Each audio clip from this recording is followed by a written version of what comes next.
এই যে কথাগুলি বললাম, নবীজির জন্মের 50 থেকে 55 দিন পূর্বে হস্তি বাহিনীর পতন, আরবের দুর্ভিক্ষ মোচন, নবীজির মা বলেন আমার কোনো প্রসব বেদনা হয় নাই, নবীজি জন্ম নিলেন নাভি কাটা অবস্থায়।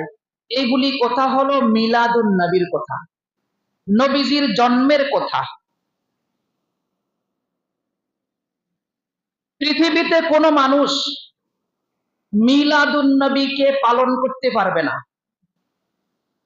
তবে এটা আলোচ্য, আলোচনা করা যায়। আমি যেমন ঘটনা বললাম, আমরা ভক্তি শ্রদ্ধার সাথে শুনে সুবহানাল্লাহ বললাম, খুব মনে মহাব্বত নিলাম, এই আলোচ্য আলোচনা করারই বিষয়, কিন্তু এখানে আমলের বিষয় নয়। আপনি চাইলেও হস্তি বাহিনীর 50 থেকে 55 দিন পূর্বে জন্ম নিতে পারবেন? আলোচ্য বিষয় মানে এটা আলোচনা করা যায়, আমল করা যায় না। এটার উপর আমি আমল করতে পারবো না। আমি চাইলেও আমার জন্মের দ্বারা কোনো এলাকার দুর্ভিক্ষ মোচন হবে? হবে না। আমি চাইলেও যে আমার মাকে আমি কষ্ট দিব না, নবীজি তার মাকে ইচ্ছায় তো কষ্ট দেন নাই, অনিচ্ছাতেও কষ্ট দেন নাই। তার প্রমাণ যে নবীজি জন্মের সময় তার মা কোনো ব্যথা অনুভব করেননি। তাহলে আমি যদি এটা চাই, আমি করতে পারবো? আমার পক্ষে সম্ভব নয় এটা আমল করার। নাভি কাটা অবস্থায় জন্ম নিলেন, এটাও আমার পক্ষে আমল করা সম্ভব নয়। এই প্রশ্নগুলোর উত্তর সামনে আসবে। 5 নম্বরে নবীজি জন্ম নিলেন মাখতুন অবস্থায়। মাখতুন মানে খতনা করা অবস্থায়। আমাদের ছেলেরা জন্ম নিলে পরবর্তীতে খতনা করতে হয়, কিন্তু নবীজি জন্ম নিলেন খতনা করা অবস্থায়, আর খতনা করতে হয় নাই। সুবহানাল্লাহ, সুবহান। তো আমি আপনি যদি চাই যে এটার উপর আমল করব, খতনা করা অবস্থায় জন্ম নিব, কারো বাপের বেটার সম্ভব? এটা কোনোভাবেই সম্ভব নয়। এবার আসি 6 নম্বরে, নবীজি যখন জন্ম নিলেন তখন নবীজির শরীর মোবারকে কোন রকম রক্ত ময়লা ছিল না। সুবহানাল্লাহ, একদম পরিষ্কার। আমরা জন্ম নিলে, আমাদের শিশুরা জন্ম নিলে গায়ে ময়লা থাকে, রক্ত থাকে, এগুলো পরিষ্কার করতে হয়। কোন কোন বাচ্চার শরীরে পায়খানা পর্যন্ত থাকে, এগুলো পরিষ্কার করতে হয়। তো নবীজি জন্ম নিলেন একদম পরিষ্কার, মনে হয় কি যেন কুদরতি শক্তি এটাকে পরিষ্কার করে দিচ্ছে। সুবহানাল্লাহ। তো আমি চাইলে এটার উপর আমল করতে পারবো, পালন করতে পারবো? পারবো না। 7 নম্বরে আসি, নবীজি জন্মের সময়, জন্ম নেওয়ার সাথে সাথেই সেজদায় পড়ে গেলেন এবং আল্লাহর শুকরিয়ার দোয়া পড়লেন। সুবহানাল্লাহ। আমি চাইলে এটা পারবো? আমি তো এখনো সেজদা করি না, কিন্তু নবীজি জন্ম নিয়েই সেজদা দিছেন, শুকরিয়ার সেজদা। তো এটা আমি পালন করতে পারবো না। 7 নম্বরে, 8 নম্বরে, নবীজির জন্মের সময় কাবা ঘরে যে সমস্ত মূর্তি ছিল, সব মূর্তিগুলো মাথা নত করে সেজদায় পড়ে গেছিল। সুবহানাল্লাহ। এই মূর্তিগুলো কি? হুবাল মূর্তি, এসাফ, নায়েলা, লাত, মানাত, উজ্জা, এই সব মূর্তিগুলো কাবা ঘরের ভিতরে ছিল। তো নবীজির জন্মের সময়ই এই মূর্তিগুলো সব পড়ে যায়। তো বলা হয় যে এগুলো সব সেজদায় পড়ে গেছে। এবার আসি 9 নম্বর, নবীজির জন্মের সময়, এগুলো আমরা গত জুমায় শুনেছি, পারস্যের সম্রাটের সেই প্রাসাদে ভূমিকম্পন হয়। 10 নম্বরে 14টি গম্বুজ ধসে যায়। 11 নম্বর, অনির্বাণ আগুন, যেটা 1000 বছর ধরে জ্বলতেছিল, এটা কিন্তু সামান্য সময় নয়, 1000 বছর ধরে জ্বলতেছিল। 100 বছর, 200 বছর, 300 বছর, এভাবে 1000 বছর ধরে জ্বলতেছিল, নিভতেছিল না। এই অনির্বাণ আগুন নবীজির জন্মের সময় নির্বাপিত হয়। সুবহানাল্লাহ। তো এটা আমি পালন করতে পারবো না। 12 নম্বর, সাওয়া নামক যে নদী, সেই নদী মুহূর্তেই শুকিয়ে যায়। যেই নদী শুকানোর কোনো ইতিহাস নাই, সেই নদীরও তারা পূজা করত, আবার সেই আগুনেরও তারা পূজা করত, এবং তাদের বিশ্বাস ছিল যে এই আগুন নেভার নয়, তো আল্লাহ তাআলা নিভায়া দিছেন। তাদের বিশ্বাস ছিল এই নদী বহমান চলমান, কখনো থামার নয়, শুকানোর নয়, কিন্তু আল্লাহ তাআলা মুহূর্তেই শুকায় দিছেন। এরপরে 13 নম্বরে আসি। নবীজির জন্মের সময় বসরাতে, অর্থাৎ শাম এলাকায়, কুফা বসরা, আমরা কারবালার ইতিহাসে এই এলাকাগুলোর নাম শুনেছি। এই বসরাতে পুরো এলাকা, বসরার অট্টালিকা আলোকিত হয়ে গেছিল। সুবহানাল্লাহ।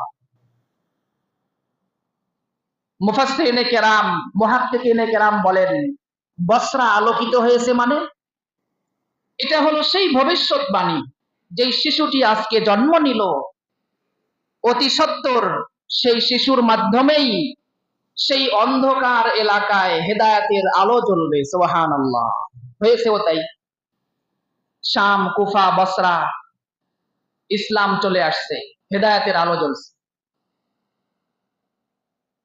এরপরে 14 নম্বরে, নবীজি যখন জন্ম নেন, নবীজির মা আমেনা বলেন, ইরবাজ ইবনে সারিয়া থেকে বর্ণিত, যে নবীজির জন্মের সময় আকাশের তারকাগুলো নবীজির ঘরের কাছে চলে এসেছে। সুবহানাল্লাহ। এমন মনে হয়েছে, মনে হয় হাত দ্বারা আমি ধরতে পারবো। এই যে আমি 14টি ঘটনা বললাম, এই সবগুলো ঘটনা আমাদের জন্য, কারো জন্য পালন করা সম্ভব? কি বলেন আপনারা, পালন করা যাবে? পালন করা যাবে না। তাইলে কি এগুলো?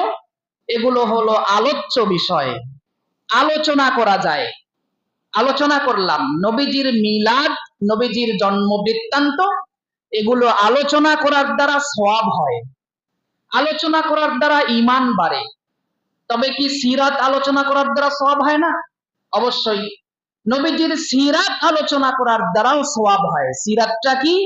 নবীজির জীবন থেকে নিয়ে, এই শুরু জীবন থেকে নিয়ে একদম শেষ পর্যন্ত, নবীজির ইন্তেকাল পর্যন্ত পুরো জীবনটাই হলো নবীজির সিরাত।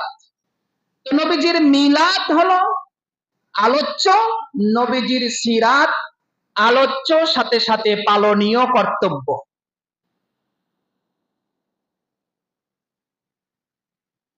এখন বলুন, নবীজির সিরাত আমাদের জন্য পালনীয় কর্তব্য, এটা আমাদের করতে হবে। যেমন নবীজি বলেছেন, সাল্লু কামা রাআইতুমুনি উসাল্লি, তোমরা নামাজ পড়ো যেমন আমাকে নামাজ পড়তে দেখো।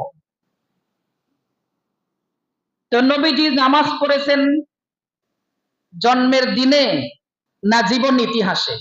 কি বলেন আপনারা?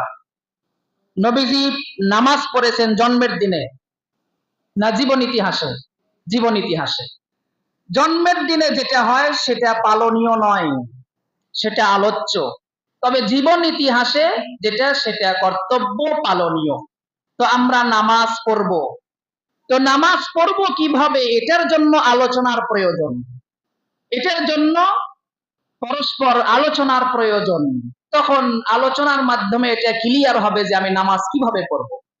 নবীজি যাকাত দিয়েছেন, তো এটা আলোচনার মাধ্যমে ক্লিয়ার হবে কিভাবে যাকাত দিব। নবীজি রোজা রেখেছেন, এটা আলোচনার মাধ্যমে ক্লিয়ার হবে কিভাবে রোজা রেখেছেন। নবীজির জীবনে এক মুষ্টি দাড়ি রেখেছেন, দাড়ি রাখা এটা কি নবীজির জন্মের দিনেই রাখছেন নাকি জীবন ইতিহাসে? জীবন ইতিহাস। তাহলে এটা এক মুষ্টি দাড়ি রাখা, এটাও নবীজির জীবন ইতিহাস, এটা আলোচ্য, সাথে সাথে করণীয়। কিন্তু মিলাদ এটা শুধু আলোচ্য, করণীয় নাই। কোন লোক নবীজির মিলাদ আলোচনা করার পরে পালন করবে, এমন কোন লোক পৃথিবীতে নাই। তাহলে আমরা ক্লিয়ার বুঝতে পারলাম, মিলাদুন নবী এটা আলোচ্য, করণীয় কিছু নাই। তবে সিরাতুন নবী এটা করণীয়, তবে কিভাবে আদায় করব সেটার জন্য আলোচনার প্রয়োজন হয়। এজন্য রবিউল আউয়ালের মাস শুরু হলেই আমরা সিরাতুন নবীর আলোচনা বিভিন্ন জায়গায় শুনি। মিলাদুন নবীর আলোচনা নয়, সিরাতুন নবী। মিলাদুন নবীর আলোচনা হবে কিন্তু পালনীয় নাই। সিরাতুন নবীর আলোচনা শুনি, উদ্দেশ্য হলো এর থেকে আমি কিছু অর্জন করব, কিছু শিখব। এটা হলো সিরাতুন নবী। নবীজি সাল্লাল্লাহু আলাইহি ওয়াসাল্লাম খাওয়া দাওয়া করেছেন, তিনি বিবাহ করেছেন, তিনি মানুষের সঙ্গে কথা বলেছেন, সামাজিকতা রক্ষা করেছেন, তার আত্মীয় স্বজন ছিল। এই সবগুলি কথা আমাদের জন্য পালনীয়। আমরা কিভাবে পালন করব এর জন্য আবশ্যক হলো আলোচনা করা। তাহলে আগে হলো পালনীয়, পালনীয় পালন পদ্ধতি আমাদের জানা নাই বলেই আলোচনা করতে হয়। এজন্য সিরাতুন নবী এটা আলোচনার বিষয়। আলোচনা এজন্যই করা হয় যাতে আমরা পালন করতে পারি। সিরাতের আলোচনা। তাহলে আমরা ক্লিয়ার হলাম মিলাদুন নবী আর সিরাতুন নবী নিয়ে। এখন আমরা আসি, আমরা সমাজে বুঝে থাকি, বলে থাকি, করে থাকি যেই মিলাদ, এটা কোন মিলাদ? সমাজে আমরা মিলাদ পড়ি, দোয়া হয়, এটা কোন মিলাদ? মূলত মিলাদুন নবীর আসল রূপরেখা হলো এটাই, যেটা আমরা শুনলাম এতক্ষণে, নবীজির জন্ম বৃত্তান্ত। এটাই হলো মিলাদুন নবীর, নবীজির মিলাদের আসল রূপরেখা। কিন্তু এটাকে ঢেকে ফেলেছে কিছু বাংলা, কিছু উর্দু, কিছু আরবি কবিতা দিয়ে, সুন্দর গুছিয়ে গুছিয়ে সুন্দর সুর করে বলা ইয়া নবী সালাম আলাইকা, এটা ঢেকে ফেলেছে। মূলত এটা মিলাদুন নবী নয়। নবীজির উপর দরুদ পড়ার কথা অবশ্যই আছে, হ্যাঁ দরুদ তো আমরা পড়বই। তো আমরা নবীজির উপর দরুদ পড়াকে, ইয়া নবী সালাম আলাইকা, এই দরুদ পড়াটাকে মিলাদ বলে থাকি। এটা আমাদের সমাজে ভুল প্রচলিত হয়েছে। সমাজে অনেক কিছুই যেমন ভুল প্রচলিত আছে, তার মধ্যে শরীয়তের একটি ভুল প্রচলন হলো যে আমরা মিলাদুন নবী, নবীজির জন্ম বৃত্তান্ত না বলে আমরা কিছু দরুদ পড়লাম আর বললাম এটা মিলাদ। এটা মিলাদ নয়, এটা দোয়া অনুষ্ঠান বলা যেতে পারে। দোয়া অনুষ্ঠান, বাড়ি উদ্বোধন করে নিবেন, তো তার জন্য দোয়া অনুষ্ঠান, মিলাদ নয়। তাহলে মিলাদ কোনটা? নবীজির জন্ম হওয়ার দিন যেই ঘটনাগুলি ঘটেছে সেটা হলো মিলাদ। নবীজির এই মুহূর্তটা একেবারেই কম, অর্থাৎ জন্ম নেওয়ার সময় বলা যেতে পারে একদিন, বলা যেতে পারে ১.৫ দিন, অর্থাৎ জন্ম নেওয়ার আগে এবং জন্ম নেওয়ার পরে যেই ঘটনাগুলো ঘটেছে এবং জন্ম নেওয়ার মুহূর্তে যেই ঘটনা ঘটেছে। তো মিলাদের সময়কাল হলো একদিন, আর সিরাতের সময়কাল হলো চিরদিন। তাহলে আমরা রবিউল আউয়ালে যে আলোচনাগুলো শুনি, আজকেও আমাদের এখানে আলোচনা হবে সিরাতুন নবীর আলোচনা। এই সিরাতুন নবীর আলোচনা আমাদের জীবনে চিরদিন হবে। অবশ্যই এটা আমরা স্বীকার করি যে মিলাদুন নবী আলোচনা করা সওয়াবের বিষয়। মিলাদুন নবী আলোচনা করার দ্বারা নবীর প্রতি ভক্তি, শ্রদ্ধা, মহাব্বত বৃদ্ধি হয়। অবশ্যই ঠিক আছে, আলোচনা করব, কিন্তু এখানে পালনীয় কিছু নাই। তাহলে যেটার মধ্যে দুইটা আছে, কল্যাণ দুইটা আছে, আর একটার মধ্যে কল্যাণ একটা আছে। তো সিরাতের মধ্যে কল্যাণ দুইটা, একটা হলো আলোচনাও হলো সওয়াব পাইলাম, আর একটা হলো এখানে কর্তব্য আছে, পালনীয় বিষয় আছে, সেখান থেকে আমি শিখলাম এবং পালন করব। কিন্তু মিলাদুন নবী কল্যাণ হলো একটা, সেটা কি? শুধু আলোচনা হইলো, আমি সওয়াব পাইলাম। এজন্য মিলাদুন নবীর আলোচনা, যেহেতু নবীজির জন্ম একদিন, এর আলোচনাও সংক্ষিপ্ত, এর আলোচনাও সংক্ষিপ্ত। আর সিরাতুন নবী পুরো নবীজির জীবন, ৬৩ বছরের হায়াত, বিশাল একটি অধ্যায়, এর আলোচনা বিশাল। রবিউল আউয়াল ১ মাসে আর ১ জুমাতে করে আমরা শেষ করতে পারবো না। তাইলে আমরা আজকে ক্লিয়ার হইলাম যে মিলাদ এবং সিরাত। মিলাদ বলতে স্বাভাবিকভাবে সমাজে যেটা বোঝানো হয় এটা হলো দোয়া অনুষ্ঠান, আর যেটা আমরা বুঝি না, নবীজির জন্ম বৃত্তান্ত আলোচনা, এটা হলো মিলাদ। হাদিসের কিতাবে এসেছে বাবু মাউলিদিন নবী সাল্লাল্লাহু আলাইহি ওয়াসাল্লাম, নবীজির জন্ম বৃত্তান্তের অধ্যায়। এখন আসি, আমরা একটি শব্দ বারবার শুনে থাকি, ঈদে মিলাদুন নবী। এর সাথে যোগ হয়েছে ঈদ শব্দ। মিলাদুন নবীর আলোচনা এতক্ষণ শুনলাম, এর সাথেই আরেকটি শব্দ যোগ হয়েছে ঈদ। বলা হয় ঈদে মিলাদুন নবী, মানে নবীজির জন্মের ঈদ। অনেকে আবার এমন স্লোগানও দিয়ে থাকেন, সব ঈদের সেরা ঈদ নবীজির জন্ম ঈদ, এমনটি বলে থাকেন।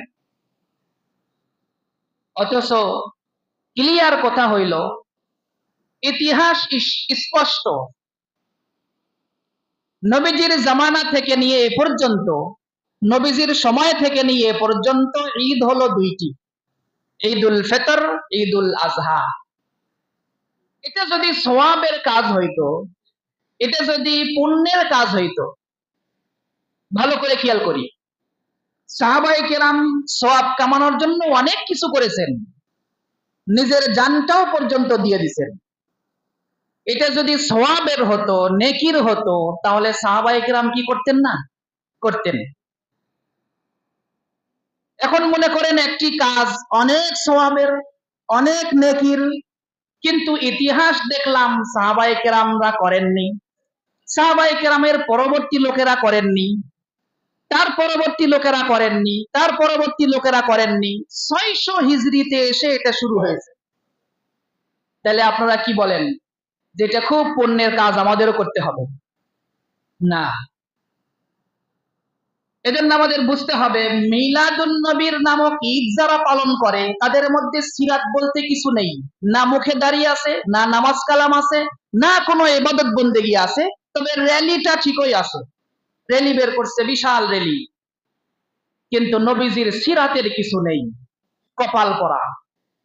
আমাদের পালনীয় হলো সিরাত, আমাদের পালনীয় হলো নবীজির জীবনের যে অধ্যায়গুলো আমাদের কর্তব্য, আমাদের নাজাত দিবে, মুক্তি দিবে। হ্যাঁ, অবশ্যই মিলাদুন নবীকে নিয়ে আমরা আলোচনা করব, তবে পালনীয় কিছু নেই। আর সিরাতুন নবী আমরা পালন করব, পালন করার পদ্ধতি জানার জন্য আলোচনা করব। এজন্য আমরা প্রাথমিকভাবে মিলাদুন নবীর আলোচনা সেরেই আমরা সিরাতুন নবীর আলোচনা শুনবো। সিরাতুন নবীর আলোচনা শোনার সাথে সাথে আমাদের পড়াশোনাও করতে হবে। নবীজির সিরাত সংক্রান্ত অসংখ্য সিরাতের বই আছে। সিরাতে মুস্তাফা আছে, সিরাতে খাতামুল আম্বিয়া আছে, আর রাহিকুল মাখতুম আছে। সুন্দর সুন্দর নবীজির জীবন চরিত, সুন্দর সুন্দর বই আছে, এগুলি আমরা পড়তে পারি। অনেকের ইতিহাস পড়লাম, অনেকের জীবনী পড়লাম, কবিদের, রাজনৈতিকদের, কিন্তু নবীজির জীবনী একবারও পড়লাম না। আল্লাহর কাছে কি জবাব দিব? কোন অমুসলিমও যদি নবীজির জীবনী পড়ে, নিরপেক্ষভাবে নবীজির জীবনী অমুসলিম পড়ে, তো সেই লোকটাও নবীজির মিলাদ এবং নবীজির সিরাত, অর্থাৎ জন্ম বৃত্তান্ত এবং নবীজির জীবন ইতিহাস, এই দুটোটা থেকেই সেই লোকটি ইসলামের পথে আসার জন্য বাধ্য হবে। সুবহানাল্লাহ। ইতিহাস অনেক আছে, নবীজির জীবনী পড়ে, ইতিহাস পড়ে হিন্দু থেকে মুসলিম হয়েছেন, নবীজির জীবনী পড়ার মাধ্যমে তার সাথে মহব্বত হয়েছে, স্বপ্নে নবীজি দিদার দিছেন, স্বপ্নে নবীজির হাতে কালেমা পড়ে মুসলমান হয়েছেন, কারণ নবীজির সিরাত পড়েছে, নবীজির মিলাদ পড়েছে। সিরাত এবং মিলাদ বলতে কি বুঝাইলাম? নবীজির জন্ম বৃত্তান্ত এবং নবীজির জীবন ইতিহাস। এজন্য আমরা রবিউল আউয়াল মাস আসলেই কর্তব্য যে সমস্ত কাজ, পালনীয় যে সমস্ত কাজ, এগুলো আমাদের বেশি করতে হবে। এমন কোন উম্মত নাই, এমন কোন উম্মত নাই যে উম্মত নবীজির মিলাদকে পালন করবে। কেউ দেখাইতে পারবে না যে ওই উম্মতটা আছে, সে নবীজির মিলাদ পালন করে। হ্যাঁ, নবীজির সিরাত পালন করবে, নবীজির সিরাত আলোচনা করবে। আজকে আমাদের সিরাতুন নবী প্রোগ্রাম আছে এখানে, আমরা ইনশাল্লাহ স্বতঃস্ফূর্ত যোগদান করব, আলোচনা শোনার চেষ্টা করব। শুধু এখানে নয়, যেখানেই হবে নবীজির সিরাত নিয়ে আলোচনা, সেখানে আমরা জানার জন্য আমলের নিয়তে শুনতে যাব। তার চাইতে বড় বিষয় হলো নিজে নিজে অধ্যয়ন করব। এইগুলি বিষয় এমন নয় কোরআন শরীফ শিখতে হলে হুজুরের কাছে যেতে হয়, কারণ এর মাখরাজের ব্যাপার আছে, উচ্চারণের ব্যাপার আছে। কিন্তু আমি সিরাতের কিতাব পড়তে হলে একজন হুজুরের কাছে গিয়ে পড়তে হবে তা নয়, বাংলা ভাষায় সব অনুবাদ আছে। আমি এগুলো কিতাব কিনে নেই, কারো কাছ থেকে সংগ্রহ করি, করে এটা আমি পড়ি। নবীজির জীবনী ফার্স্ট টু লাস্ট পড়ি, নিরপেক্ষ দৃষ্টি দিয়া পড়ি। দেখবেন নবীজির জীবনী একটা সামগ্রিক জীবনী। নবীজির জীবনীতে এমন কোন বিষয় নাই যা উম্মতের মধ্যে আছে কিন্তু নবীজির মধ্যে নাই, এমন কোন বিষয় নাই। আমাদের নবীজির জীবনীকে বলা হয় জামে। জামে জীবনী মানে সামগ্রিক জীবনী, অন্য কোন নবীজির জীবনী এমন নাই। ঈসা আলাইহিস সালামের জীবনী পড়েন, তার জীবনে বিয়েই নাই, ঈসা আলাইহিস সালাম বিবাহ করেননি। তো কোন খ্রিস্টান যদি বিবাহ করতে চায়, তো বিবাহ রীতিনীতি পদ্ধতি কার থেকে নিবে? অবশ্যই অন্য কারো কাছ থেকে ধার করতে হবে। কিন্তু আমাদের নবীজির জীবন এমন নয়। আপনি বৈধ যে কোনো কাজ করতে যান, সেই কাজের নমুনা আমাদের নবীজির জীবনে আছে। সুবহানাল্লাহ, সুবহানাল্লাহ। আপনি ব্যবসা করবেন, নবীজি ব্যবসা করেছেন, ব্যবসার রীতিনীতি আছে। সব বিষয়ে আছে। এটা যদি আলোচনা করতে যাই দীর্ঘ সময় লাগবে। এটাকে বলা হয় জামে। আমাদের নবীজির জীবনী হলো জামে। জাকারিয়া আলাইহিস সালাম, তিনিও নবী ছিলেন। জাকারিয়া আলাইহিস সালামের জীবনী পূর্ণ জীবনী নয়। ঈসা আলাইহিস সালামের জীবনী পূর্ণ জীবনী নয়। ইয়াহইয়া আলাইহিস সালামের জীবনী পূর্ণ জীবনী নয়। কোন একটি দিক কমতি আছে। কিন্তু আমাদের নবীজির জীবনী উম্মতের প্রতিটি সেক্টরের প্রতিটি পদ্ধতি নবীজির জীবন থেকেই পাওয়া যায়। সুবহানাল্লাহ। এজন্য আমরা নবীজির জীবনীটা পড়ব। নবীজির জীবনী পড়লে হবে কি? মহাব্বত হবে, নবীজির সাথে উম্মতের সম্পর্ক